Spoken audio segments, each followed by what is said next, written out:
أستغفر الله العظيم لي ولوالدي ولأصحاب الحقوق الواجبة علي ولجميع المسلمين والمسلمات والمؤمنين والمؤمنات الأحياء منهم والأموات أستغفر الله العظيم لي ولوالدي ولأصحاب الحقوق الواجبة علي ولجميع المسلمين والمسلمات والمؤمنين والمؤمنات الأحياء منهم والأموات.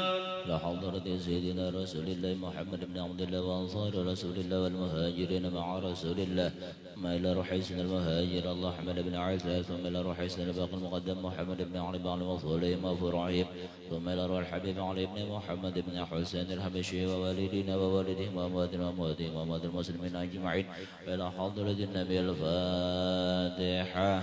أعوذ بالله من الشيطان الرجيم بسم الله الرحمن الرحيم الحمد لله رب العالمين الرحمن الرحيم مالك يوم الدين إياك نعبد وإياك نستعين اهدنا الصراط المستقيم صراط الذين أنعمت عليهم غير المغضوب عليهم ولا الضالين.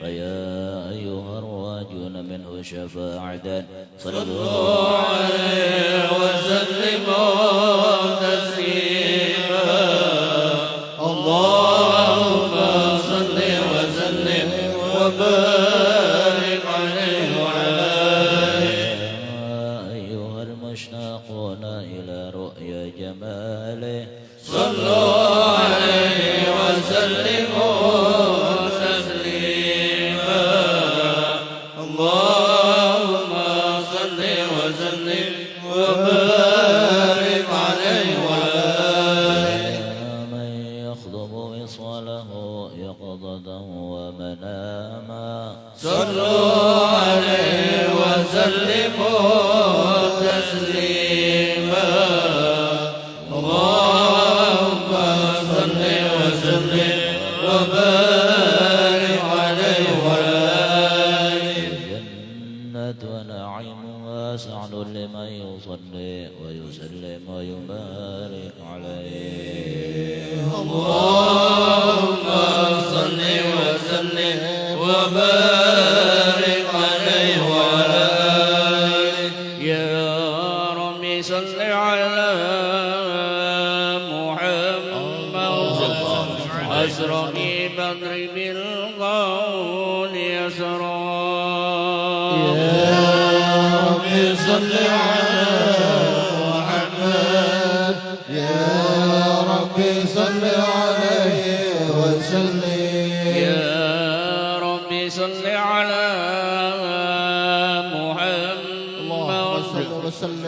المصطفى صادق المصدق يا ربي صل على محمد يا ربي صل عليه وسلم يا ربي صل على محمد أفضل من بالتقى تحقق يا ربي صل على محمد يا ربي صل عليه وسلم يا ربي صل على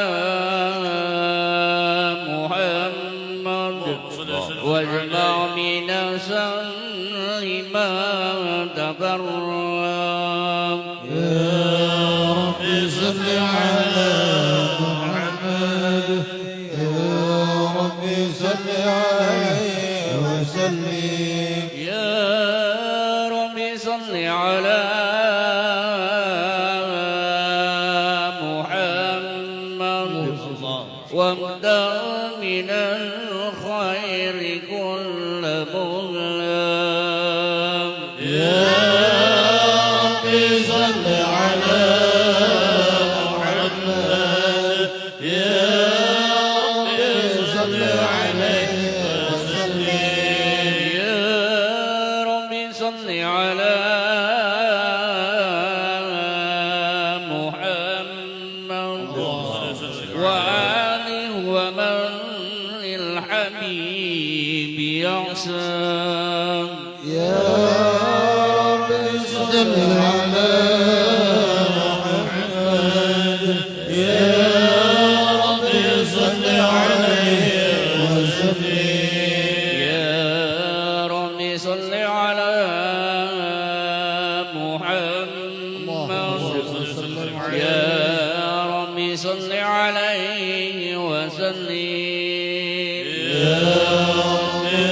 قد جاءكم رسول من أنفسكم عزيز عليه ما عنتم حريص عليكم بالمؤمنين رؤوف رحيم صلى الله عليه.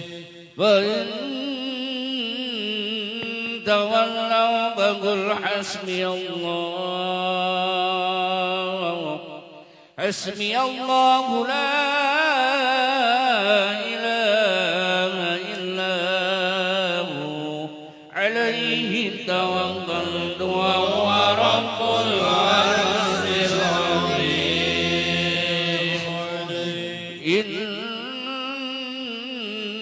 الله وملائكته يصلون على النبي يا أيها الذين آمنوا صلوا عليه وسلموا تسليما. اللهم صل وسلم وبارك عليه وعلى آله. بسم الله الرحمن الرحيم. الحمد لله القوي سلطانه الواضح برهانه المبسوط في الوجود كرمه وإحسانه تعالى مجده وعظم شانه خلق الخلق للحكمة وطوى عليها علمه وبسط له من فائد المنة ما جرت به في أقداره القسمة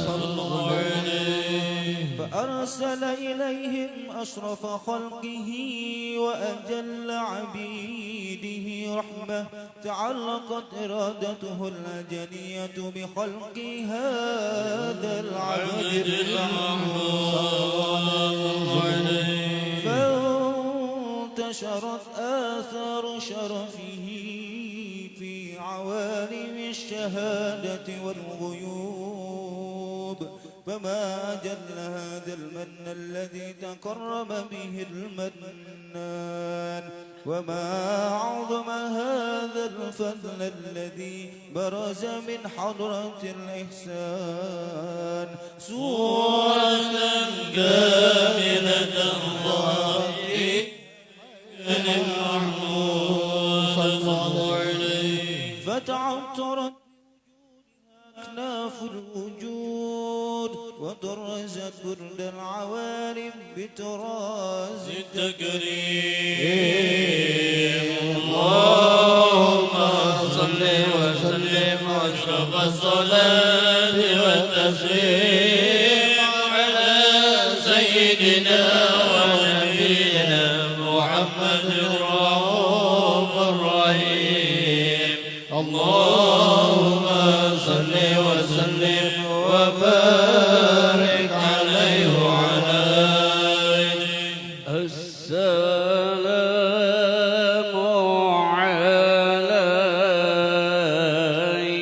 زين الأنبياء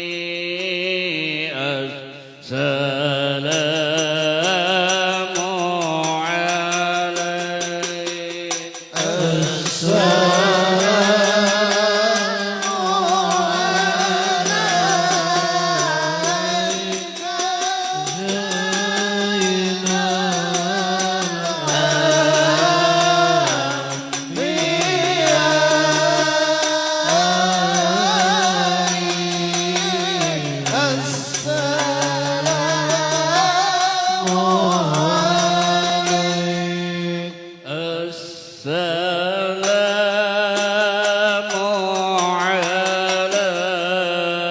السلام عليك وعلى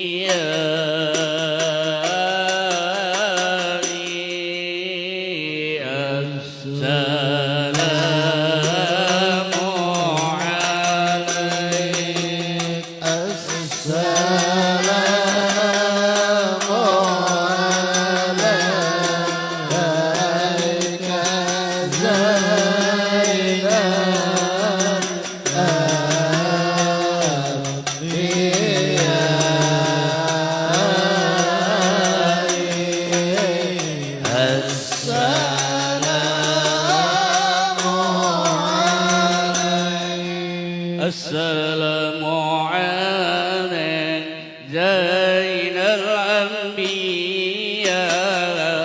السلام عليك خالق الأزكياء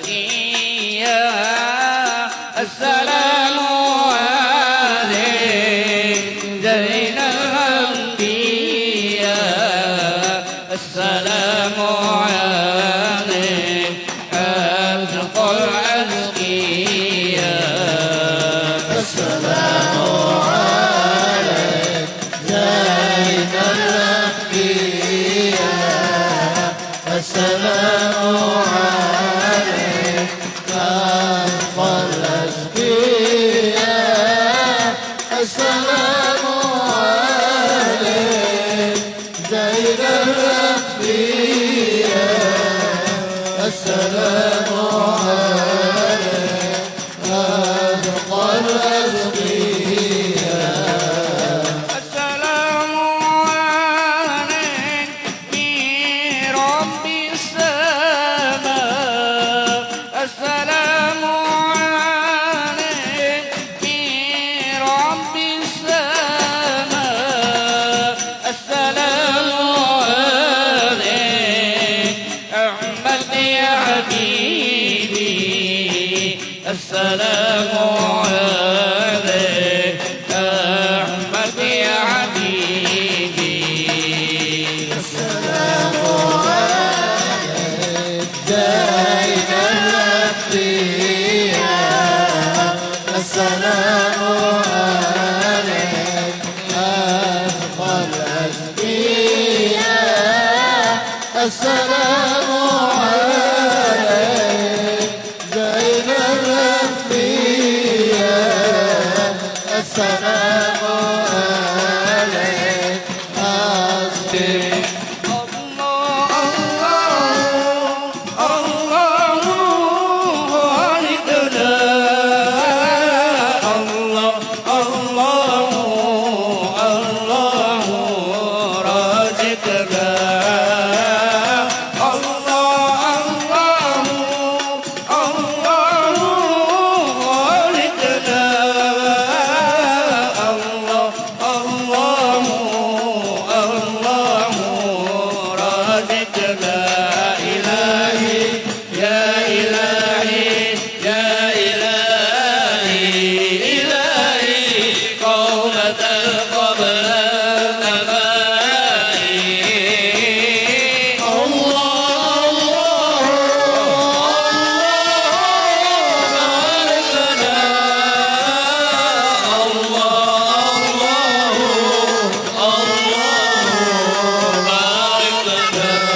تجلى الحق في عالم قدسه الواسع تجليا قضى بانتشار فضله في القريب والشاسع فله الحمد الذي لا تنحصر أفراده بتعداده ولا يمل تكرره بكثرة ترداد حيث أبرز من عالم الإمكان صورة هذا الإنسان ليتشرف بوجوده الثقلان وتنتشر أسراره في الأكوان فما من سر اتصل به قلب منيب إلا من سوابق فضل الله على هذا الحبيب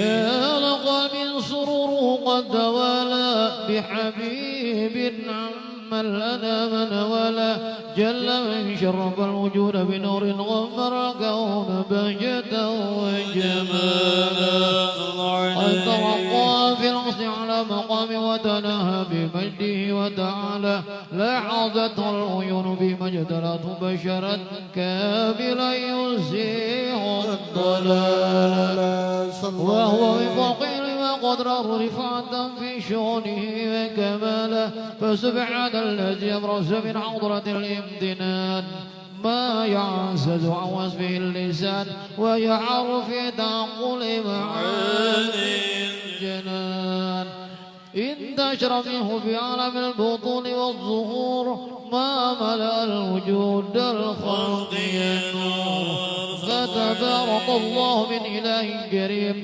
بشرنا آياته في الذكر الحكيم ببشارة لقد جاءكم رسول من أنفسكم عزيز عليه ما عنتم حريص عليكم بالمؤمنين رؤوف رحيم فمن فاجأته هذه البشارة وتلقاها بقلب سليم فقد هدي إلى صراط مستقيم اللهم صل وسلم على الصلاة والتسليم على سيدنا ونبينا محمد نور الرحيم اللهم صل وسلم وبارك عليه وعلى آله وأشهد أن لا إله إلا الله وحده لا شريك له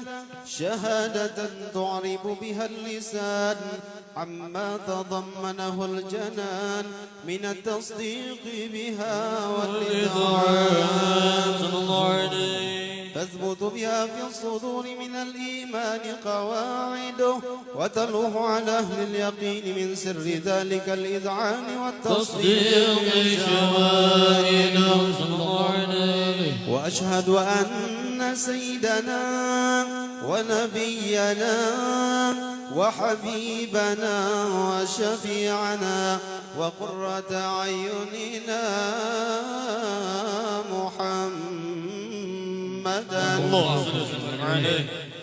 العبد الصادق في قوله وفعله والمبلغ عن الله ما أمره بتبليغه لخلقه من فرضه ونفله عبد أرسله الله للعالمين بشيرا ونذيرا فبلغ الرسالة وأدى الأمانة وهدى الله به من الأمة بشرا كثيرا فكان في ظلمة الجهل للمستبصرين سراجا وقمرا منيرا فمعظمها من منة تكرم الله بها على البشر وما وسعها من نعمة انتشر سرها في البحر والبر اللهم صل وسلم بأجل الصلوات وأجمعها وأزكى التحيات وأوسعها على هذا العبد الذي وفى بحق العبودية وبرز فيها في خلة الكمال وقام بحق الربوبية في مواطن الخدمة لله وأقبل عليه غاية الإقبال صلاة يتصل بها روح الرسل عليه صلاة يتصل بها روح الرسل عليه صلاة يتصل بها روح الرسل فينبسط في قلبه نور سر تعلقه به وحبه، ويكتب بها بعناية الله في حزبه وعلى آله وصحبه الذين ارتقوا صهوة المجد بقربه، وتفيأوا ظلال الشرف الأصلي بوده وحبه، ما عطر الأكوان بنشر الكرام نسيم. اللهم صل وسلم شرف الصلاة والتسليم على سيدنا ونبينا محمد الرحيم. اللهم صل وسلم وبارك عليه وعلى آله. حي الهادي بأجمل ذكرى صلوا معنا يا حضار. حي الهادي بأجمل ذكرى صلوا معنا يا حضار. فهو عمادي يوم المعاد، فهو عمادي يوم المعاد، فهو عمادي يوم المعاد. نبينا طه المختار صلوا معنا. حي الهادي بأجمل ذكرى صلوا معنا يا عطار. حي الهادي بأجمل ذكرى صلوا معنا يا حضار. فهو عمادي يوم المعاد، فهو عمادي يوم المعاد، فهو عمادي يوم المعاد. نبينا طه المختار صلوا معنا.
صل وسلم وبارك عليه وعلى آله. ومنذ علقت به هذه الضرة المكنونة والجوهرة المصونة والكون كله يصبح ويمسي في سرور وابتهاج بقرب ظهور إشراق هذا السراج والعيون متشوفة إلى بروزه متشوقة إلى التقاط جواهر كنوزه صلى الله عليه. وكل دابة لقريش نطقت بفصيح العبارة معلنة بكمال البشارة وما من حامل حملت في ذلك العام إلا أتت في حملها بغلام من بركات وسعادة هذا الأيام صلى الله عليه. ولم تزل الأرض والسماوات متدنبخة بعطر الفرح بملاقاة أشرف البريات وبروزه من عالم الخفاء إلى عالم الظهور بعد تنقله في البطون والظهور صلى الله عليه. فأظهر الله في الوجود بهجة التكريم وبسط في العالم الكبير مائدة التشريف والتعظيم ببروز هذا البشر الكريم. اللهم صل وسلم والصلاة والتسليم على سيدنا ونبينا محمد الرؤوف الرحيم. اللهم صل وسلم وبارك عليه وعلى آله. وحين قرب وقع هذا الحبيب علنت السماوات والأرضون فيهن بالترحيب فأمطار الوجود الإلهي على أهل الوجود تتيج فألسنة الملائكة بالتبشير للعالمين تعي. سبحان الله والحمد لله ولا إله إلا الله والله أكبر. سبحان الله والحمد لله ولا إله إلا الله والله أكبر. سبحان الله والحمد لله ولا إله إلا الله والله أكبر. والقدرة كشفت حين هذا المستور ليبرز نوره صلى الله عليه وسلم كاملا في عالم الظهور نورا فاق كل نور فأنفذ الحق حكمه على من أتم الله عليه النعمة من خواص الأمة أن يحضر عند وضعه أمة تانيسا لجنابها المسعود ومشاركة لها في هذا السماط الممدود.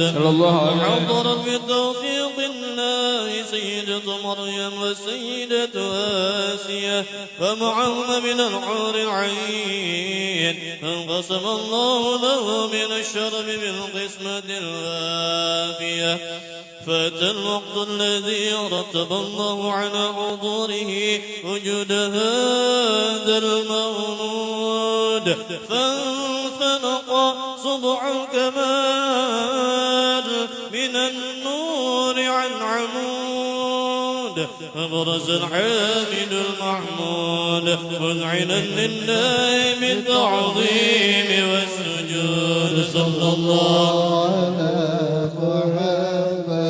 صلى الله عليه وسلم. صلى الله على محمد يا ربي صل وسلم.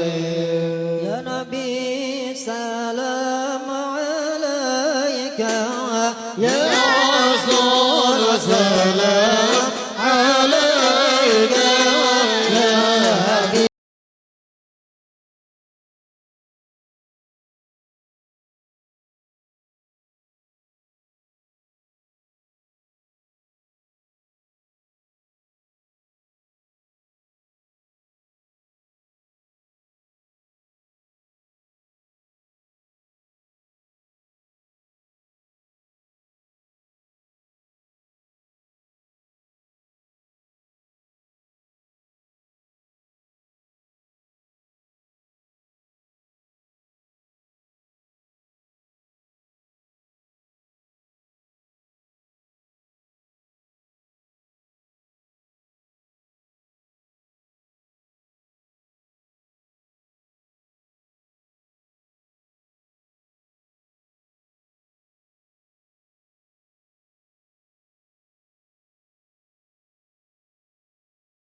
بشرى إسعاد مرحبا مستمر ليس يعفد مرحبا مرحبا يا نور عيني مرحبا مرحبا جد حسيني مرحبا حيث أوتينا عطاء مرحبا فقر المؤبد مرحبا مرحبا يا نور عيني مرحبا مرحبا جد حسيني مرحبا فلربي كل حمد مرحبا جل أن يصوره العد مرحبا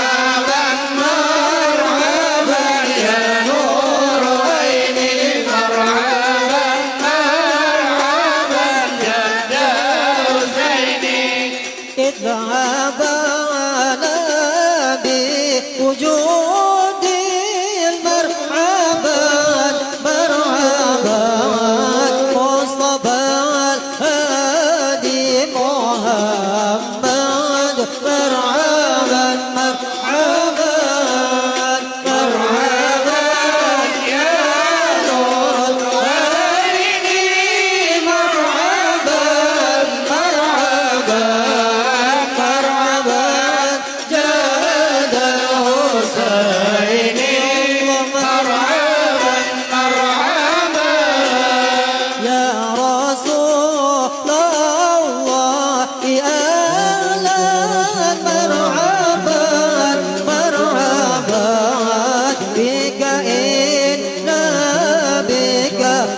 والسعاد مرحبا مرحبا مرحبا يا نور العين مرحبا مرحبا مرحبا جد حسين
صل وسلم وبارك عليه وعلى آله ولقد اتصف صلى الله عليه وسلم من محاسن الأخلاق بما تضيق عن كتابته بطول الأوراق. كان صلى الله عليه وسلم أحسن الناس خلقا وخلقا وأولهم إلى مكارم الأخلاق سبقا وأوسعهم بالمؤمنين حرما ورفقا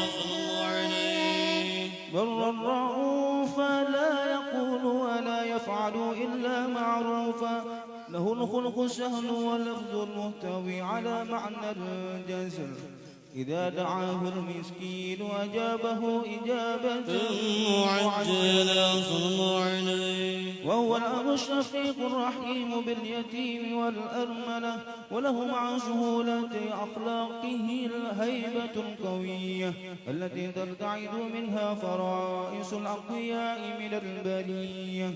ومن نسل به تعطرت الطرق والمنازل وبعرف ذكره تطيبت المجالس والمحافل صلى الله عليه. وهو صلى الله عليه وسلم جامع الصفات الكمالية والمنفرد في خلقه وخلقه بأشرف خصوصية. فما من خلق في البرية المحمود إلا وهو متلقا عن سيد الوجود صلى الله عليه. أجملت في وصف الحبيب وشانه وله العلا في مجره ومكانه أوصاف عز قد تعالى مجده أخذت على نجم الشهاب عنان صلى الله عليه. وقد انبسط القلم في تدوين ما أفاده العلم من وقائع مولد النبي الكريم وحكاية ما أكرم الله به هذا العبد المقرب من التكريم والتعظيم والخلق العظيم صلى الله عليه. فحسن مني أن أمسك عنة الأقلام في هذا المقام وأقرأ السلام على سيد الأنام.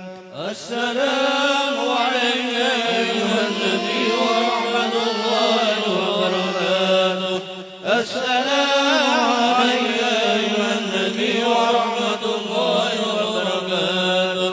السلام عليك أيها النبي ورحمة الله وبركاته.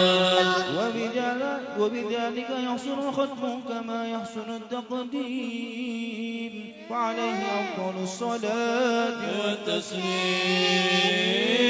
اللهم صل وسلم أشرف الصلاة والتسليم على سيدنا ونبينا محمد الرحيم. اللهم صل وسلم وبارك عليه. مبروك ألف مبروك عليك مبروك مبروك ألف مبروك عليك مبروك مبروك ألف مبروك يا أمي لا مبروك مبروك ألف مبروك عليك مبروك مبروك ألف مبروك عليك مبروك مبروك ألف مبروك يا أمي لا مبروك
اللهم صل وسلم وبارك عليه وعلى آله.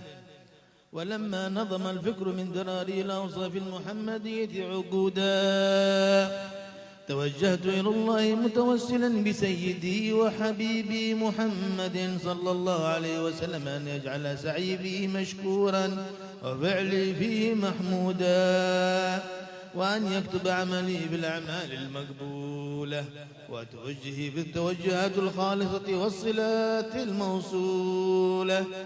اللهم يا من إليه تتوجه الآمال فتعود ظافرة، وعلى باب عزته تحط الرحال فتغشى منه الفيوضات الغامرة، نتوجه إليك بأشرف الوسائل لديك سيد المرسلين عبدك الصادق الأمين سيدنا محمد الذي عمت رسالته العالمين، أن تصلي وتسلم على تلك الذات الكاملة مستودع أمانتك وحفيظ سرك وحامل راية دعوتك الشاملة، الأب الأكبر المحبوب لك والمخصص بالشرف الأفخر في كل موطن من مواطن القرب ومظهر، قاسم إمدادك في عبادك وساقي كوس إرشادك لأهل ودادك، سيد الكونين وأشرف الثقلين،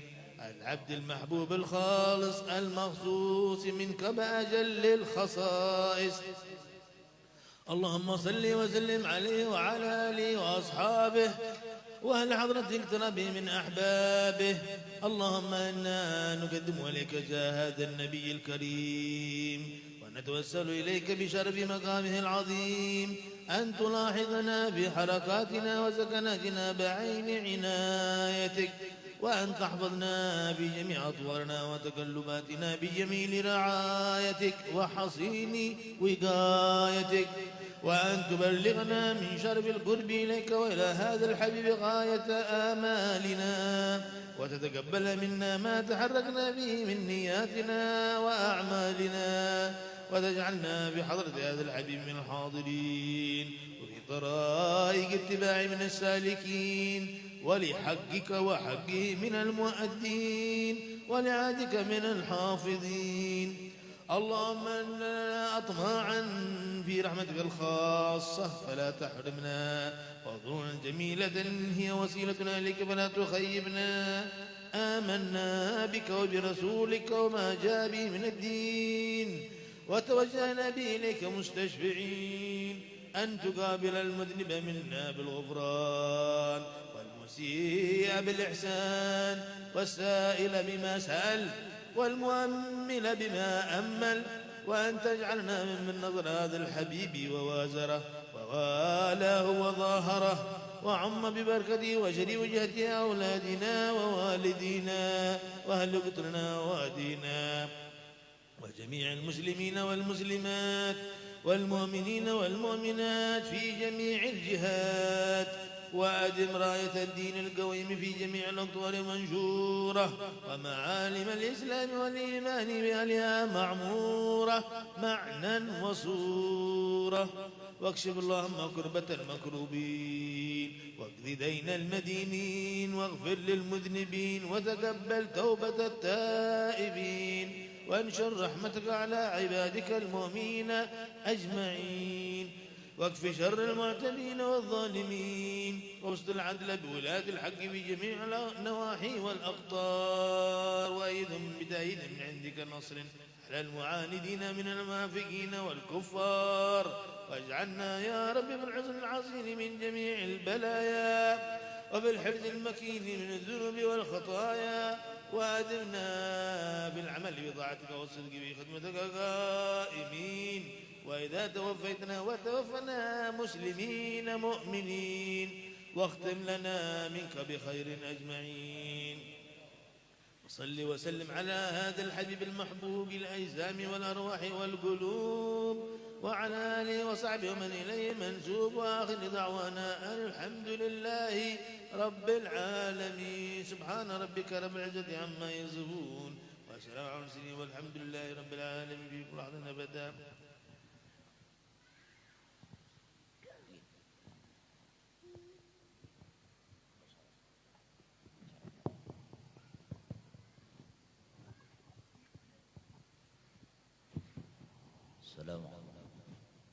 Assalamualaikum warahmatullahi wabarakatuh. Bismillahirrahmanirrahim. Alhamdulillahi rabbil alamin wassalatu wassalamu ala asyrafil anbiya'i wal mursalin sayyidina wa maulana Muhammad wa ala alihi wa sahbihi ajma'in, amma ba'd. Al-mukarramun wal muhtaramun, para habaib, para syaraib, para zuriat Nabi Muhammad sallallahu alaihi wasallam. Nakhusu bidzikri Sayyidil Habib Muhammad al-mukarram wal muhtaram ala ilallah al-Habib Muhammad bin Abdullah al-Junaid wal mukarram wal muhtaram da'i ilallah al-Habib Hashim bin Syekh Abu Bakar wa akhina fillah Habib Hashim Sahab, dan juga para habaib yang lainnya yang ulun tidak menyebutkan nama pian, tapi sedikit pun tidak mengurangi rasa ta'zim dan hormat ulun kepada pian barataan, dan juga kepada para guru, para astaz, para alim ulama, serta kepada para bapak-bapak, ibu-ibu, para jamaah, para hadirin hadirat rahimakumullah. Puji dan syukur mari sama-sama kita panjatkan kepada Allah Subhanahu wa taala. Alhamdulillah, pada malam hari ini kita masih diberikan oleh Allah nikmat panjang umur, nikmat sehat wal afiat, dan juga kita masih diberikan oleh Allah nikmat kesempatan sehingga kita sama-sama dapat hadir berkumpul di majlis kita ini, majlis ta'lim Ahbabul Mustafa. Dan alhamdulillah pada malam hari ini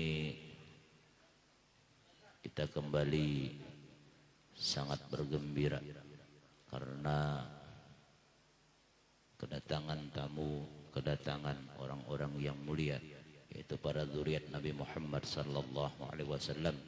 Mudah-mudahan dengan kehadiran para habaib, dengan berkumpulnya kita para habaib, Allah curahkan, Allah limpahkan rahmat kepada kita semua, Allah limpahkan maghfirah kepada kita semua, Allah ampuni dosa kita, dan mudah-mudahan hajat kita dikabulkan oleh Allah Subhanahu wa taala.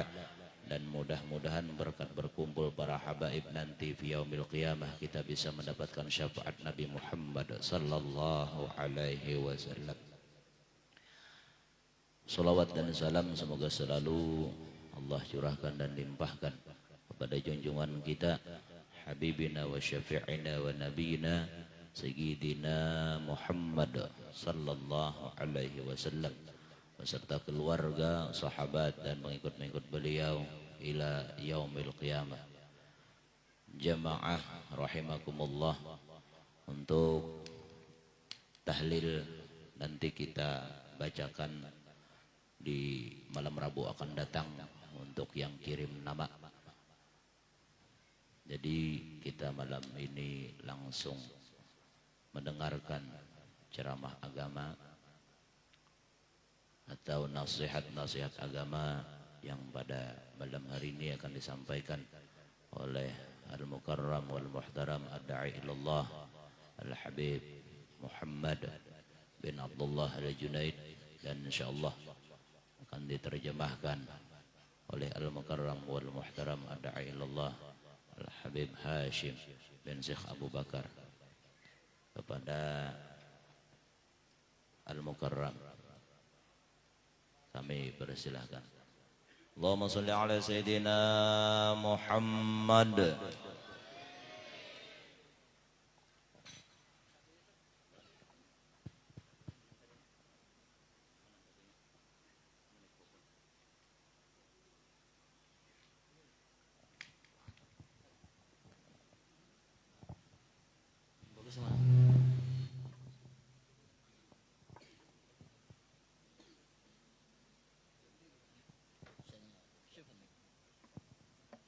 Sallallahu ala Muhammad. Sebelumnya beliau tamu kita datang dari kota agung mulia. Kota termulia setelah 3 kota yang mulia. Makkah, Madinah, Baitul Maqdis, setelah itu Tarim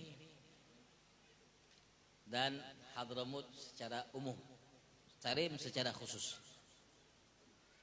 Allah datangkan malam hari ini, walaupun mungkin mendadak, ya persiapannya mungkin hanya 1 hari, karena baru kemarin saya telepon Habib Hashim untuk memberitahu Ustadz kita, guru kita Ustadz Sufyani akan kedatangan beliau di tempat ini. Tapi alhamdulillah itulah yang pernah dahulu diminta oleh Nabi kita Muhammad. Dan ini menjadi doa yang diajarkan untuk kita baca setiap hari. Allahumma inni as'aluka min fujaatil khair wa a'udzubika min fujaatis syarr. Ya Allah, aku minta kepada Engkau ya Allah kebaikan yang datang tiba-tiba. Alhamdulillah, kebaikannya bukan duren runtuh, bukan. Bukan. Ini kebaikannya surga runtuh. Alhamdulillah. Lah, mata beliau ini lihat Habib Umar, orang-orang yang di atas Habib Umar, para ulama, para aulia yang banyak, masya Allah di kota Tarim. Alhamdulillah mata yang melihat mata itu, alhamdulillah saat ini kita melihat mata beliau. Mudah-mudahan setiap keberkahan yang dimiliki oleh mata beliau karena melihat orang-orang yang mulia, yang agung di sisi Allah dan Nabi besar Muhammad, paling tidak kita kena percikan kemuliaan dari Allah Subhanahu wa taala. Allahumma amin. Kalau kita naik namanya pesawat Garuda, walaupun tidak kelas bisnis, kelas ekonomi, yang penting beimbai. Ya, alhamdulillah. Sebelumnya saya minta antum dengarkan fokus karena saya takut kurang dalam namanya terjemah, kurang pas, kurang baik, pokoknya kurang lah. Nah, antum dengarkan beliau Habib Muhammad bin Abdullah Al-Junaid. Yang di Indonesia, Al-Junaid di Indonesia. Di Jakarta. Iya. Usaha wahidah. Maka Junaid ini jarang Bang di Indonesia beliau ngomong hanya ada di Jakarta. 1 rumah aja Bang. Kayak apa Bu caranya Bu?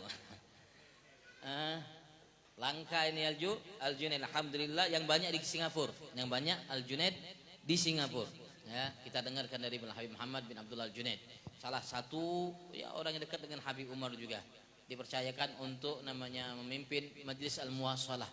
Majlis namanya hubungan antara para ulama dalam semua namanya madhab dan semuanya ini. Majlis Muwasalah agar ulama satu sama lain saling menghargai, saling memberi tausiah wasiat antara sesama untuk membina umat. Beliau termasuk dipercayakan oleh Habib Umar dan alhamdulillah beliau punya pondok pesantren di Tarim namanya Al-Ghanna yang sudah banyak murid-murid dari Samarinda. Nah, kata Habib ya? 40 orang murid dari Samarinda akan menyusul 50 orang lagi. Ya betul Ustaz dan sorry. Ya 50 orang lagi. Anak nitip 1 kan? Jadi 50 sah. Nitip 1 Habib. Jadi 51 orang, masya Allah. Khusus dari Samarin, masya Allah. Mudah-mudahan ada dari Majelis Ahbabul Mustafa yang nanti bisa mondok ke sana. 1 nitip juga. Bin Syihab nitip. Ya khair. Kita mintakan dengarkan dari beliau ya. Mudah-mudahan berkah kita niatkan untuk kita amalkan. Fa'alaihi faltafadhal masykuran ma'juran. Sallallahu ala Muhammad. Assalamualaikum warahmatullahi wabarakatuh. Waalaikumsalam warahmatullahi wabarakatuh. Alhamdulillah. Thumma alhamdulillah, thumma alhamdulillah. Segala puji bagi Allah, kemudian segala puji bagi Allah dan segala puji bagi Allah. Alhamdulillah alladhi akramana bi ni'matil Islam wa kafa biha min ni'mah. Segala puji bagi Allah yang telah memuliakan kita dengan nikmat Islam, dan cukup nikmat Islam itu nikmat yang teragung yang Allah berikan kepada kita. ونصلي ونسلم على حبيبنا وقائدنا وقدوتنا أشرف المرسلين الذي جاءنا بهذه الرسالة العظيمة. Dan mudahan Allah limpahkan salawat salam terhadap kekasih kita, pemimpin kita, panutan kita, yang diagungkan oleh Allah Subhanahu wa taala, Nabi besar Muhammad sallallahu alaihi wasallam. اللهم صل وسلم على سيدنا محمد نورك الساري ومددك الجاري واجمعني به في جميع أطواري وأخواني وأخواتي هؤلاء أحباب المصطفى. Ya Rab, beliau mengatakan mudahan limpahan salawat salam engkau limpahkan kepada Nabi besar Muhammad yang merupakan cahaya engkau ya Allah, yang menyertai, yang menyelimuti segala sesuatu yang ada di alam semesta ini, dan anugerahmu yang mengalir setiap saat waktunya. Mudah-mudahan insyaallah Nabi besar Muhammad itu cahayanya, anugerah yang dibawa oleh beliau sampai ke majlis Ahbabul Mustafa dan yang hadir di dalamnya. والحمد لله على التوفيق العظيم لنا ولكم بمثل هذا الاجتماع الذي يحمل هذا الاسم المبارك الذي به إن شاء الله يحصل الانتفاع ثم الارتفاع. Alhamdulillah yang telah memberikan kita taufik, anugerah yang besar dengan kumpulnya kita di majlis yang agung ini, majlis Ahbabul Mustafa. Mudah-mudahan Allah berikan kita manfaat dan Allah angkat derajat kita di sisinya dengan sebabnya. وكما نحمده عز وجل على هذه النعم التي لا تحصى، فإننا من واجبنا أن نشكر أخواننا الذين رتبوا هذه الزيارة لهذا المكان المبارك ولهذه البلدة المباركة، أخينا أنصاري جزاه الله خير، وحبيبنا الحبيب هاشم، وكل أخواننا، وأيضا صاحب المجلس حفظ الله الأخ محمد سفيان. Dan sebagaimana kita mengucapkan, lantunkan puja puji syukur terhadap nikmat-nikmat yang diberikan oleh Allah Subhanahu wa taala terhadap setiap kita, kita juga tidak melupakan mudah-mudahan Allah berikan balasan yang karena sebabnya saya dimudahkan oleh Allah untuk hadir di majlis ini, dan karena sebab mereka saya bisa berkunjung di tempat ini, yaitu Ustadz Ansari dan semua yang ada namanya kaitan di tempat ini. Begitu juga saya ucapkan terima kasih kepada guru kita, Guru Muhammad Sufyani. وهكذا كما قلنا أن هذه النعمة التي نحن حياكم فيها هذا المجلس المبارك الذي به إن شاء الله نتصل ونوصل إلى الجناب النبوي وحبيبنا محمد صلوات ربي عليه وعلى آله.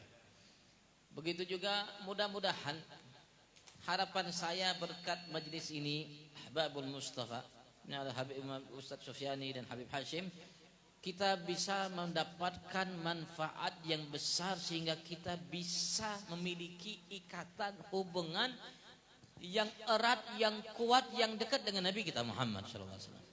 وكما يقولون أهل اللغة الموضوع يعرف من عنوانه، وهذا المجلس المبارك يفهم ويقرأ من عنوانه ألا وهو محبة المصطفى من أحباب المصطفى. Sebagaimana sesuatu itu bisa kita tebak dengan namanya. Kalau kita lihat namanya Masya Allah, berarti kita bisa, dengan situ kita bisa menyimpulkan sesuatu darinya. Dan Alhamdulillah majlis ini majlis yang luar biasa karena namanya Ahbabul Mustafa, kekasih-kekasih Nabi besar Muhammad pilihan Allah Subhanahu wa taala. Maka dengan itu menunjukkan luar biasanya majlis ini. فمحبة المصطفى هي مفتاح السعادة في الدنيا والآخرة. Kecintaan kepada Nabi besar Al-Mustafa ia merupakan kebahagiaan sukses dunia akhirat. بل أن ليس في الكون أحق بالمحبة إلا الحبيب صلى الله عليه وسلم. Bahkan tidak ada di alam semesta ini setelah Allah yang berhak untuk kita cintai selain Nabi besar Muhammad sallallahu alaihi wasallam. فهو الذي جاء لنا بهذه الرسالة وهذا الطريق الذي به نسعد إن شاء الله في الدنيا والآخرة ألا وهو الإسلام. Karena beliaulah yang telah membawa kepada kita risalah dan jalan ini, yang dengan sebab risalah jalan itu kita mampu untuk bahagia sukses dunia akhirat, yaitu Islam. وهو الذي يوم القيامة حامل الشفاعة صاحب الشفاعة العظمى الذي نسأل الله سبحانه وتعالى أن نكون من شفعائه ذلك اليوم. Yang mana beliau merupakan seorang satu-satunya hamba Allah yang diberikan oleh Allah syafaat yang agung yang meliputi semua makhluk Allah nanti di hari kiamat. Mudah-mudahan syafaat tersebut insyaallah kita semua dapatkan di hari kiamat. فهكذا هو جاء لنا بمفتاح السعادة في الدنيا والآخرة وهو الإسلام وسينقذنا إن شاء الله يوم الحشر ويوم القيامة. Sebagaimana ia telah membuka kepada kita pintu kebahagiaan sukses di dunia kita yaitu Islam, mudah-mudahan nanti di hari kiamat ketika kita dikumpulkan oleh Allah di mahsyar, mudah-mudahan kita juga akan mendapatkan syafaat dari Nabi besar Muhammad. فيوم الحشر يقف أهل الحشر جميع الإنس والجن في محشر وفي صعيد واحد ولا يستطيع ولا يتجرأ أحد أن يطلب من الحق سبحانه وتعالى أن يبدأ الحساب إلا حبيبنا محمد صلى الله عليه وسلم عندما يتقدم ويطلب من الحق سبحانه وتعالى ويقرع أبواب حتى تفتح له الأبواب وحينها يتدافع الأنبياء أولا كل واحد لا ينأى بنفسه يبعد من نفسه عن هذا الأمر إلا حبيبنا محمد صلى الله عليه وسلم يقول أنا لها Yang kelak ketika semua manusia jin kumpul di satu lapangan di mahsyar, maka tatkala para nabi dan rasul dari Nabi Adam sampai Nabi Allah Isa mereka saling menyerahkan untuk memberikan syafaat kepada semua yang mendatangi mereka. Nabi Adam menyerahkan kepada Nabi Nuh menyerahkan kepada Nabi Ibrahim sampai ke Nabi Allah Isa, maka kala itu diserahkan kepada Nabi besar Muhammad dan Nabi besar Muhammad lah yang bangkit bangun untuk memberikan syafaat kepada semua makhluk yang ada kala itu. وحينها تتجلت رحمته صلوات ربي عليه وعلى آله وحينها يشفع لأمته ومن سار على دربه. Maka kala itulah nampak jelas kasih sayang yang dimiliki oleh Nabi kita Muhammad sallallahu alaihi wasallam sehingga ia memberikan syafaat kepada kita sebagai umat Nabi besar Muhammad dan orang-orang yang dekat dengannya. وقد سأل الصحابة صلوات ربي وقد سأل الصحابة رضي الله عنهم نبينا محمد صلى الله عليه وسلم وكيف تعرف أصحابك المسلمين وكيف تعرف المسلمين؟ قال أعرفهم بالنور الذي في أعضائهم التي يتوضونها فهكذا يعرف كل المسلمين بالنور الذي يظهر عليهم في أجسامهم يوم القيامة. Maka sahabat bertanya kepada Nabi Muhammad, ya Rasulullah, bagaimana engkau karena bisa kenal kami?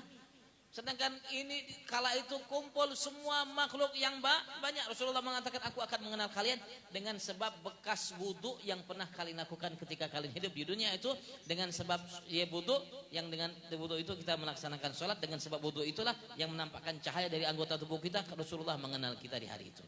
فانظر أخي وانظري أختي إلى هذا السبب البسيط الوضوء الذي علينا إحسانه وإسباغه حتى يسهل على الحبيب صلى الله عليه وسلم أن يتعرف علينا إن شاء الله في الآخرة في الجنة. Coba kita perhatikan masalah wudu ini, sesuatu yang mungkin kita anggap ringan, kecil, tidak ada apa-apanya, tapi ini penyebab agung utama Nabi besar Muhammad sallallahu alaihi wasallam akan mengenal kita nanti di hari kiamat. Maka karena sebab itu ayo perhatikan wudu dan perbaiki wudu kita. بل هناك أكثر من سبب ومنها أيضا الصلاة على الحبيب صلى الله عليه وسلم. Dan ada banyak sebab lagi, di antaranya banyak selawat terhadap Nabi besar Muhammad sallallahu alaihi wasallam. فحبيبنا قد قال ما من مصل أو مسلم علي إلا يرد الله لي روحي حتى أرد عليه السلام. Rasulullah pernah mengatakan tidak ada seseorang yang mengucapkan salawat salam terhadapku kecuali Allah kembalikan ruhku sampai aku balas salawat dan salamnya.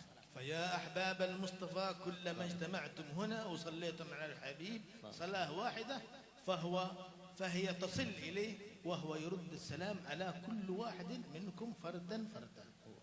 Ketahuilah wahai setiap yang hadir laki binian, bahwasanya setiap kali kita mengucapkan salawat salam terhadap Nabi besar Muhammad di tempat ini, majelis Ahbabul Mustafa ini, maka Nabi besar Muhammad akan membalas salam kita satu persatu. هذا لا أقوله أنا بل قاله الحبيب صلى الله عليه وسلم. Beliau mengatakan, bukan beliau mengatakan ini, tapi Nabi besar Muhammad yang mengatakannya. فانظر أخي وانظري أختي إلى الحال أنه كل أسبوع يرد إلى الحبيب صلى الله عليه وسلم أن هناك جماعة من أحبابك قد اجتمعوا في هذا المكان المبارك وهم يصلون عليك، وكل صلاة ترسل له وتوصل له في شكل رسالة، في شكل SMS، تصورها يعني تصور ما تتصور لكنها تصل إلى الحبيب صلى الله عليه وسلم. Ketahuilah Nabi besar Muhammad nanti datang malaikat mengatakan, ya Rasulullah, ini setiap minggu sampai salawat salam kepada engkau dari majelis Ahbabul Mustafa. Sebutkan satu-satu yang hadir di situ, ya kita mungkin tidak bisa namanya mencernanya secara sempurna. Sebagaimana kita kalau SMS WA itu masuk, begitu juga sampai kepada Nabi besar Muhammad sallallahu alaihi wasallam salawat salam kita yang kita lantunkan terhadap Nabi besar Muhammad sallallahu alaihi wasallam. نحن اليوم بالعلوم البشر عندنا الوسائل هذه، الواتساب والفيسبوك وغير ذلك، تصل إلينا الرسائل كل ساعة وكل لحظة من أقصى الأرض إلى أقصاها. هذا علم الإنسان، فكيف بعلم الله سبحانه وتعالى؟ ما يعرض على النبي صلى الله عليه وسلم شيء لا يمكن لنا أن نتخيله، فهذه الأمور أمور شأنها شأن باطني، ولا شك أننا على يقين أن كل واحد منا يتعرف عليه الحبيب صلى الله عليه وسلم بقدر ما يصلي ويسلم عليه. Kita tahu Bang, kita paham dengan ilmu yang dimiliki oleh manusia yang kecil, yang sedikit itu, dari WA, Facebook, sebentar aja Bang, kita pencet kirim sampai ke ujung dunia. Dari sini sampai ke ujung dunia. Itu kita lakukan dengan ilmu yang dimiliki oleh manusia yang Allah mengatakan ilmu itu sedikit. Bagaimana kalau ilmu yang berkenaan dengan batin yang tidak nyata? Jauh lebih agung, jauh lebih mulia, jauh lebih hebat dari itu. Yang jelas setiap salawat salam yang kita baca akan sampai kepada Nabi besar Muhammad SAW, walaupun mungkin kita tidak tahu bagaimana caranya. فهكذا هذا مثل هذه المجالس وهذا الطريق الذي وفقنا، هذا توفيق من الله سبحانه وتعالى يا اخوان لمثل هذه المجالس، والا كان الحق سبحانه وتعالى ممكن ان يرمينا في لهو، في غفله، في امام التلفاز، امام غير ذلك، لكن من محض فضله ومنه وجوده علينا فردا ان هيأ لنا الله سبحانه وتعالى الاسباب بهذا المجلس لكي نأتي ونصلي ونسلم على الحبيب حتى نجد الصلة ويتعرف علينا نبينا محمد صلى الله عليه وسلم. Alhamdulillah.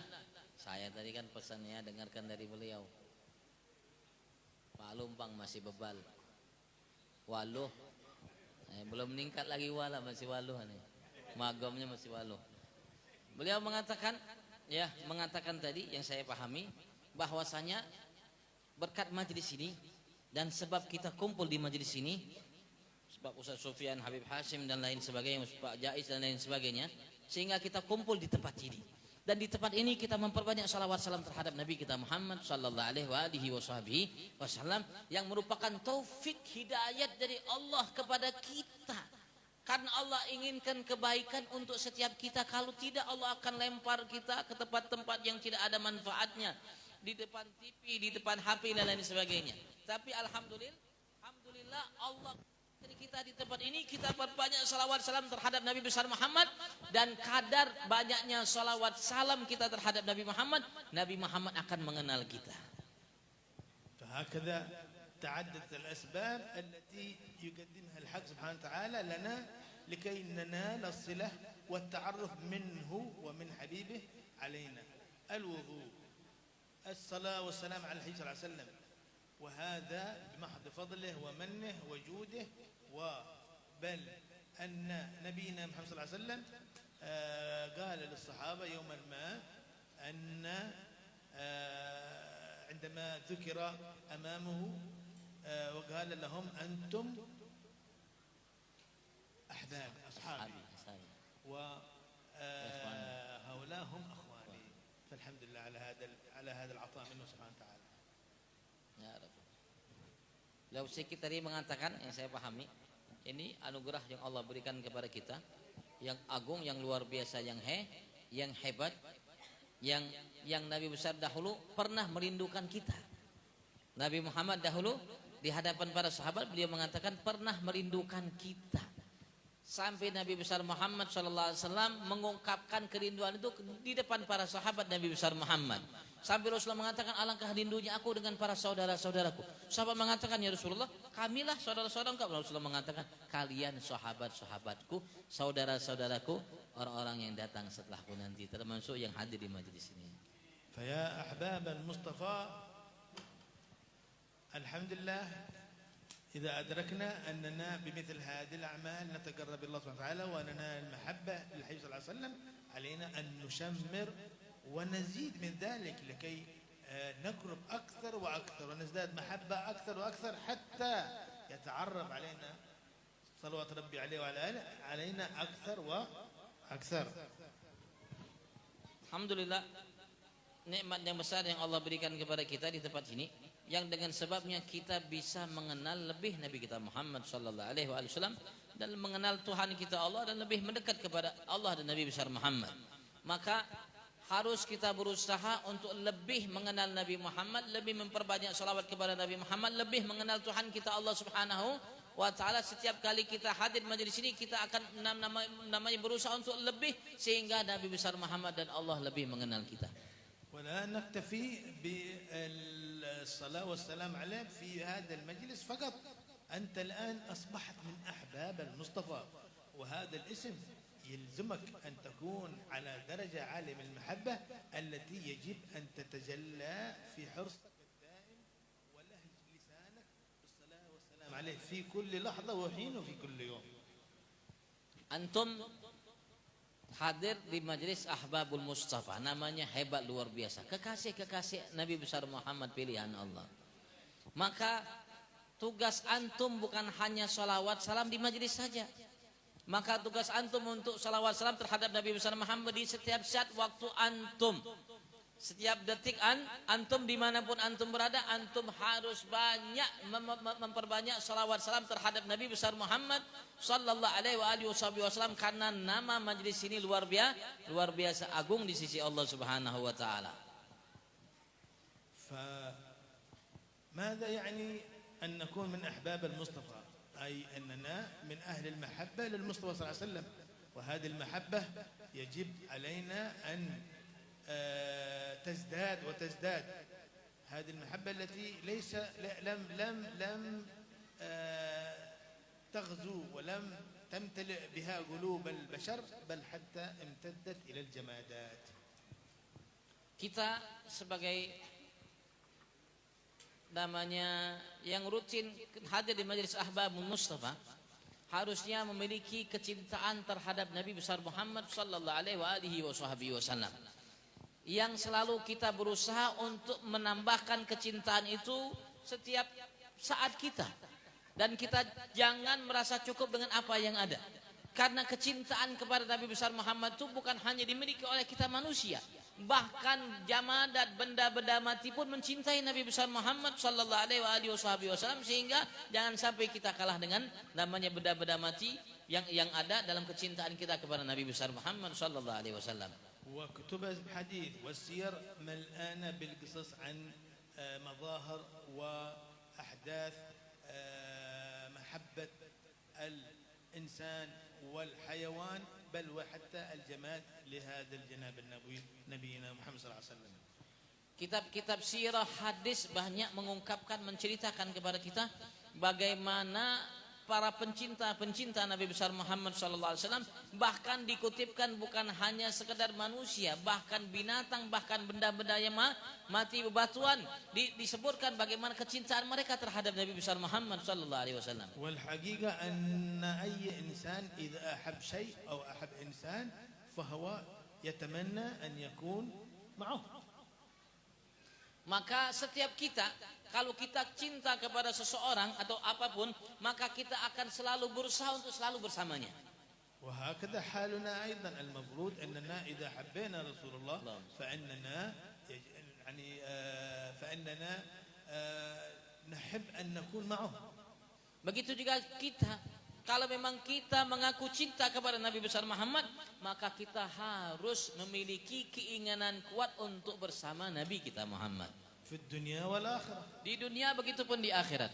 في الدنيا أن نكون معه هذا متوقف علينا بأن نكثر من الصلاة والسلام عليه. Di dunia keinginan kita untuk bersama Nabi Muhammad dengan cara kita memperbanyak salawat salam terhadap Nabi besar Muhammad. والنتيجة لهذا الأمر تظهر في الآخرة أن تكون أنت معه بسبب أنك كنت معه في الدنيا. Ketika kita bersama Nabi Muhammad di dunia, sebab memperbanyak salawat salam terhadap Nabi besar Muhammad, insya Allah dengan sebab itu kita akan bersama beliau nanti di akhirat. Kenapa? Karena sebab kita bersama beliau di dunia, maka insya Allah pasti akan bersama beliau di akhirat. هذا الشيء أدركته حتى الجمادات.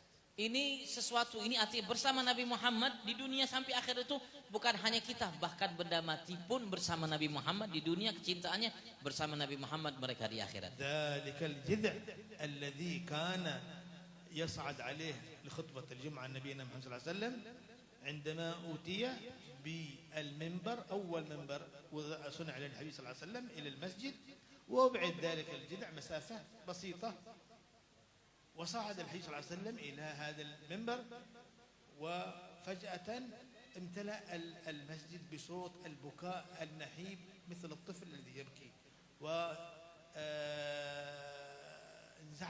أو توقف الحبيب صلى الله عليه وسلم يبحث عن مكان مصدر هذا البكاء حتى وجده من ذلك الجذع الذي لم يسكت حتى خرج النبي محمد صلى الله عليه وسلم إليه واحتضنه وسكت بعدها. Pernah terjadi di masa Nabi kita Muhammad sallallahu alaihi wasallam ada pelepah korma. Itu sudah mati, pohon korma itu sudah mati. Yang dijadikan oleh Nabi Muhammad tempat bersandar ia ketika khutbah. Maka suatu ketika Rasulullah dibikinkan mimbar. Ketika dibikinkan mimbar, maka Rasulullah untuk pertama kalinya meninggalkan itu pelepah pohon kurma ke mimbar. Ketika Rasul sallallahu alaihi wasallam sedang memberikan tausiah kepada para sahabat, tiba-tiba didengarkan tangisan. Seperti tangisnya seorang ibu yang kehilangan anaknya. Atau sebaliknya. Anak kecil yang kehilangan ibunya. Tangisan dan rintihan. Sehingga tangisan rintihan itu memenuhi masjid, sehingga para sahabat semuanya mendengar tangisan rintihan itu. Maka Rasulullah cari, beliau dapatkan di pelepah korma yang baru Rasulullah pindah, jaraknya tidak jauh dari Nabi besar Muhammad. Maka Rasulullah turun dari mimbarnya, mendatangi pelepah pohon korma itu, dipeluk oleh Nabi besar Muhammad SAW dan diajak bicara. Baru pelepah pohon korma itu diam, tidak menangis dan merintih. هذا الجذع كانت أسعد لحظاته يوم الجمعة عندما يأتي النبي صلى الله عليه وسلم ليخطب فيصعد عليه. Itu pelepah korma itu saat-saat yang paling menggembirakan, membahagiakannya tatkala datang hari Jumat Rasulullah naik namanya di pelepah korma itu. فكان سعيدا في تلك اللحظات لأنه مع حبيبه الذي اشتحن هذا الجذع بالمحبة له. Karena kecintaan yang memenuhi pelepah pohon korma yang sudah mati itu terhadap kekasih Allah Nabi kita Muhammad. وفجأة يجد أن الصحابة قد أبعدوه وجيء بهذا المنبر فكان حزنه عظيما فبكى مثل البشر.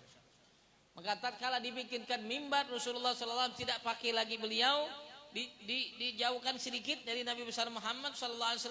Padahal dia kalau Nabi Muhammad sudah bersandar naik ke situ, berasa gembiranya, bahagianya luar biasa karena kecintaan yang mendalam kepada Nabi besar Muhammad SAW.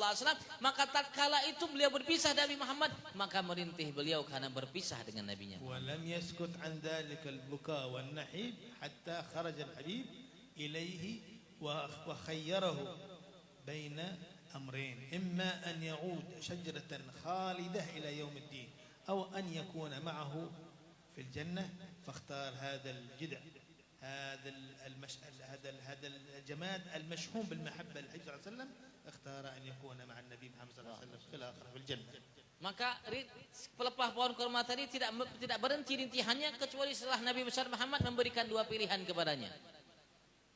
Setelah dipeluk Nabi Muhammad, Rasulullah berbicara dengan pelepah pohon kurma yang sudah mati, bicara dengan pelepah pohon kurma yang sudah yang sudah mati itu, Rasulullah beli 2 pilihan kepada pelepah pohon kurma. Apakah engkau akan namanya ditanam kembali dan hidup kurmanya sampai hari kiamat, atau yang kedua bersama Nabi Muhammad yang di surga. Beliau memilih pelepah pohon kurma itu, memilih bersama Nabi Muhammad di surga Allah. هذا هو من الجمادات فكيف بنا نحن البشر كيف بنا نحن المسلمين كيف بنا من ندعي بمحبة الحبيب صلى الله عليه وسلم يا أحباب المصطفى.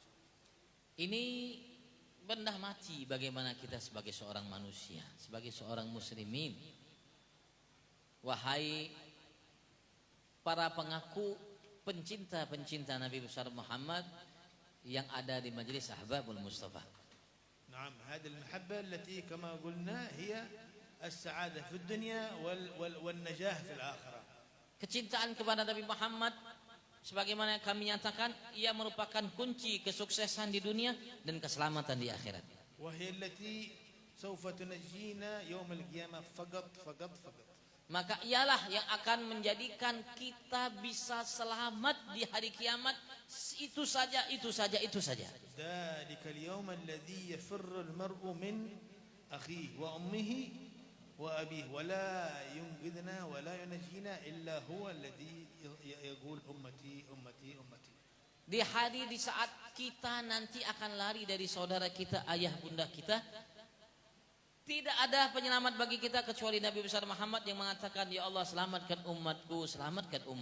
فانظر أخي وانظري أختي إلى شأن المحبة ولننظر إلى شأن الصلاة على الحبيب صلى الله عليه وسلم وأثرها ونفعها وبركتها في الدنيا والآخرة. Maka kita harus perhatikan, renungkan tentang kecintaan terhadap Nabi besar Muhammad sallallahu alaihi wasallam, bekasnya, dampaknya di dunia di akhirat. أسأل الله سبحانه وتعالى أن يبارك في اجتماعنا واجعلنا من أحباب المصطفى حقيقة. Dan kita memohon kepada Allah di majelis ini untuk Allah berikan berkah pada pertemuan kita malam hari ini, dan Allah jadikan kita para kekasih Nabi أسأل الله Muhammad. سبحانه وتعالى أن يملئ ويشحن قلوبنا بمحبة الحبيب صلى الله عليه وسلم وأولادنا وبناتنا وأهل بلدتنا والمسلمين. Dan mudah-mudahan Allah penuhi hati kita, jiwa kita dengan kecintaan kepada Nabi besar Muhammad, istri kita, keluarga kita, anak-anak kita, dan semua kaum muslimin. Amin. أسأل الله سبحانه وتعالى أن يكرمنا برؤية وجه نبينا محمد صلى الله عليه وسلم في الدنيا والآخرة. Dan Allah perkenankan kita untuk bisa melihat, memandang wajah Nabi kita Muhammad di dunia sampai akhirat. Amin. أسأل الله سبحانه وتعالى أن يعيننا ويوفقنا لإحياء سنن وأخلاق النبي محمد صلى الله عليه وسلم حتى يرضى عنا. Mudah-mudahan Allah berikan kita taufik dan kemudahan untuk mengikuti sunnah dan akhlak Nabi besar Muhammad sampai beliau ridho terhadap kita nanti di hari kiamat. Amin. أسأل الله سبحانه وتعالى أن يعم خير ونفع هذا المجلس المبارك في هذه المنطقة وهذه البلدة وإندونيسيا والعالم كله إن شاء الله. Mudah-mudahan majelis ini memberikan manfaat bagi kita yang tinggal di sini, bagi Kalimantan Timur, Indonesia, dan semua penjuru dunia insyaallah. Amin. والحمد لله رب العالمين. Amin ya rabbal alamin. Saya minta maaf betul ya. Minta maaf betul Bang. Minta maaf atas banyak kekurangan yang saya miliki dalam terjemah. Mudah-mudahan yang tadi beliau sampaikan insyaallah manfaat buat kita, dan ucapkan terima kasih kepada Ustaz Sufyani dan Habib Hashim yang telah namanya memberikan kesempatan bagi beliau untuk namanya mengisi tausiah di malam hari ini, dan doakan beliau ya. Beliau bawa istri Bang ya. Doakan beliau. Artinya ada istri beliau di dalamkah atau di luarkah istri beliau ya? Ada istri beliau tadi bawa ya.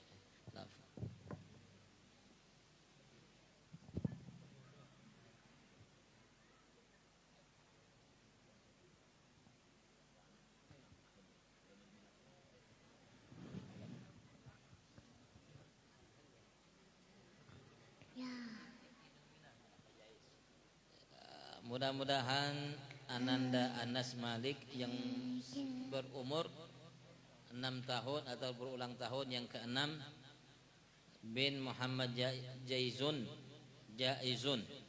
Anas Malik bin Muhammad Jaizun, mudah-mudahan jadi anak yang saleh, anak yang taat pada Allah Rasulnya, cinta Allah, cinta Rasulnya, dicintai Allah, dicinta Rasulnya, yang bakti kepada kedua orang tuanya, sehat afiat jasmani rohaninya, mulia tutur kata, perbuatan, ucapan budi pekertinya, akhlaknya, sopan santunnya, diluaskan rezeki lahir batin dunia akhiratnya dan menjadi anak yang bisa membahagiakan membanggakan kedua orang tuanya dunia sampai akhirat. Kita mintakan Fatihah kepada Habib. الفاتحة إلى سيدنا رسول الله أن الله يبارك في عيد ميلاد هذا الولد المبارك أنس مالك بن محمد جايزون، ويجعله إن شاء الله من أولاد السلامة وأولاد التقوى وأولاد الاستقامة وأهل أخلاق النبي محمد صلى الله عليه وسلم، ممن ينشرون دعوة النبي محمد صلى الله عليه وسلم، ممن يقرون عن نبينا محمد صلى الله عليه وسلم، من يسعد بهم والديهم في الدنيا والآخرة وصلاح الشان ظاهر باطن في خير ونطق في عافية. وإلى حضرة النبي الفاتحة.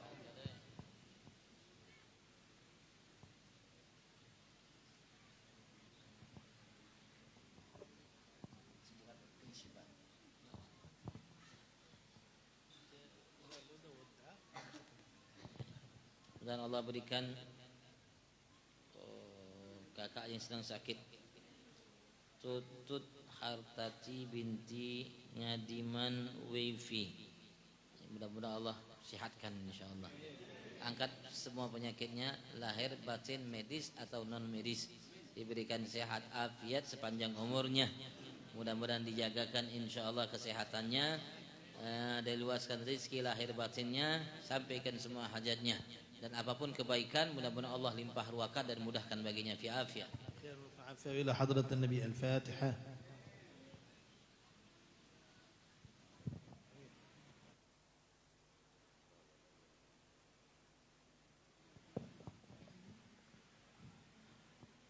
Jamaah rahimakumullah, demikian tadi sama-sama yang kita dengari nasihat-nasihat agama yang disampaikan oleh Al-Mukarram wal Muhtaram Da'i ilallah Al-Habib Muhammad bin Abdullah Al-Junaid, yang diterjemahkan oleh Al-Mukarram wal Muhtaram Da'i ilallah Al-Habib Hashim bin Syekh Abu Bakar bin Salim.